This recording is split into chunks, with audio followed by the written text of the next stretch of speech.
అనంత భక్తి సనాతన ధర్మ ఛానల్కి స్వాగతం.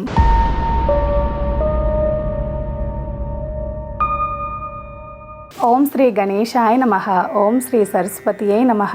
ఓం శ్రీ గురుభ్యో నమః. కార్తీక పురాణం 24వ అధ్యాయం. కార్తీక మాసంలో 24వ రోజు చేయవలసిన విధులు. 24వ రోజు బహుళ నవమి. దుర్గాదేవిని దర్శించాలి. పొల్లని వస్తువులు తినకూడదు. ఈరోజు దాంపత్య సుఖం నిషేధం. ఎర్రని పువ్వులు, ఎర్రని రవిక, ఎర్రని చీర, ఎర్రని గాజులు దానమివ్వాలి. 24వ రోజు చెయ్యవలసిన పారాయణము. అంబరీషుని ద్వాదశి వ్రతము. అత్రి మహాముని కార్తీక మాస పౌర్ణమి వ్రత మహత్యమును చెప్పి మరలా అగస్త్యునితో, ఓ ఋషీశ్వర, కార్తీక వ్రత ప్రభావం గురించి ఎంత వినినను తనివి తీరదు. నాకు తెలిసిన ఇంకొక కథ చెప్తాను విను అని ఇలా చెప్పసాగాడు. కార్తీక శుద్ధ ద్వాదశికి హరిబోధిని అని మరొక పేరు కలదు. ఆనాడు పుణ్యనదులలో స్నానము చేసినందువలన, సూర్యచంద్రగ్రహణ సమయములందు స్నానము చేసినందువలన ఎంత ఫలం కలుగునో, కార్తీక వ్రతం నందు శుద్ధ ద్వాదశి నాడు భక్తి శ్రద్ధలతో దాన ధర్మములు చెయ్యువారిని అంతే ఫలము కలుగును. ఆ ద్వాదశి వ్రతము చెయ్యవలసిన విధానము చెప్పెదను వినుము. కార్తీక శుద్ధ దశమి రోజున పగటిపూట మాత్రమే భుజించి, ఆ మరునాడు అనగా ఏకాదశి రోజున పూర్తిగా ఉపవాసం ఉండి, ద్వాదశి గడియలు వచ్చిన తరువాతనే భుజింపవలెను. దీని మహత్యమును వివరించి ఓ కథ కలదు, చెప్తాను విను అని ఇలా చెప్పసాగాడు. పూర్వం అంబరీషుడనే రాజు గొప్ప విష్ణు భక్తుడు, ద్వాదశి వ్రత ప్రియుడు. అంబరీషుడు ప్రతి ద్వాదశి నాడు తప్పకుండా వ్రతం చేసేవాడు. ఒక ద్వాదశి నాడు ద్వాదశి గడియలు స్వల్పముగా ఉండగా ఆ రోజు పెందల కాడనే వ్రతమును ముగించి బ్రాహ్మణ సమారాధనకు సిద్ధముగా ఉన్నాడు.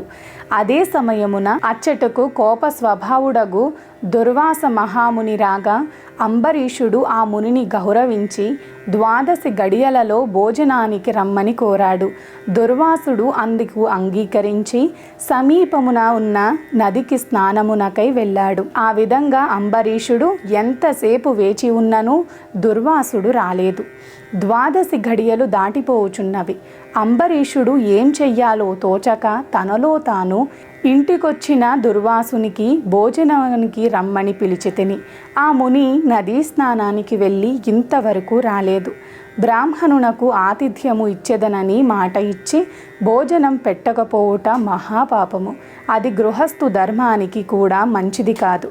ఆయన వచ్చు వరకు ఆగినచో ద్వాదశి గడియలు దాటిపోతాయి, వ్రతభంగము అవుతుంది. ఈ ముని మహాకోప స్వభావం కలవాడు. ఆయన రాకుండా నేను భోజనం చేసినచో నన్ను శపిస్తాడు.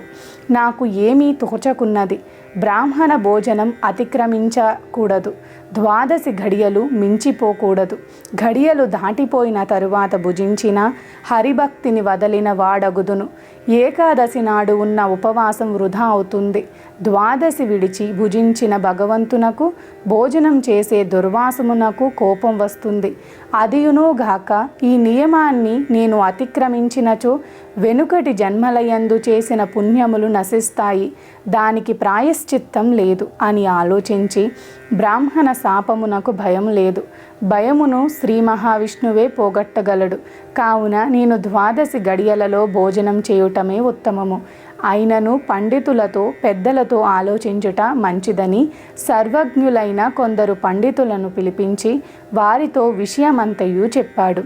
ఈ అంతటా ధర్మజ్ఞులైన పండితులు ధర్మశాస్త్రములు పరిశోధించి విమర్శ ప్రతివిమర్శలు చేసుకొని దీర్ఘముగా ఆలోచించి, మహారాజా, గృహస్థుడు ఇంటికి వచ్చిన అతిథి తక్కువ జాతి వాడి అయినను భోజనం పెట్టెదను అని చెప్పి వానికి పెట్టకుండా తినరాదు.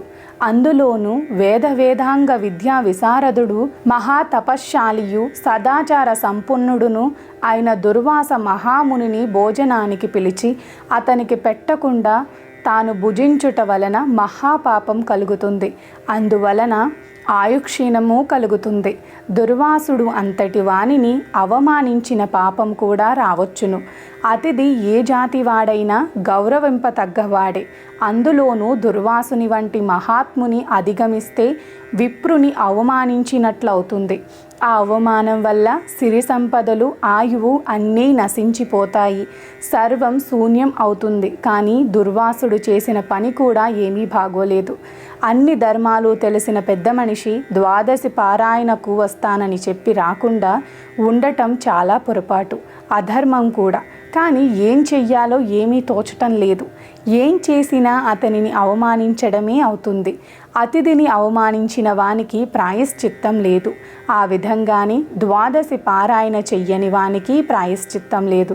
కనుక ఈ ధర్మ సందేహాన్ని ఎలా తీర్చాలో మాకేమీ బోధపడటం లేదు అని ఒకరి ముఖాలు ఒకరు చూసుకున్నారు. స్కాంద పురాణాంతర్గత వశిష్ఠ ప్రోక్త కార్తీక మహత్య మండలి చతుర్వింశోధ్యాయము 24వ రోజు పారాయణం పూర్తి అయినది. సర్వే జనా సుఖినో భవంతు, లోకా సమస్త సుఖినో భవంతు. గోవుల్ని సేవించండి, గోవులను రక్షించండి. ప్రకృతిని కాపాడటం మన ధర్మం. ప్రకృతిని కాపాడండి, ఒక్క మొక్కైనా నాటండి. మనంతా భక్తి సనాతన ధర్మ ఛానల్ని తప్పకుండా సబ్స్క్రైబ్ చేసుకోండి. మీ ఫ్రెండ్స్ అండ్ ఫ్యామిలీ మెంబర్స్కి వీడియోని తప్పకుండా షేర్ చేయండి. నమస్కారం.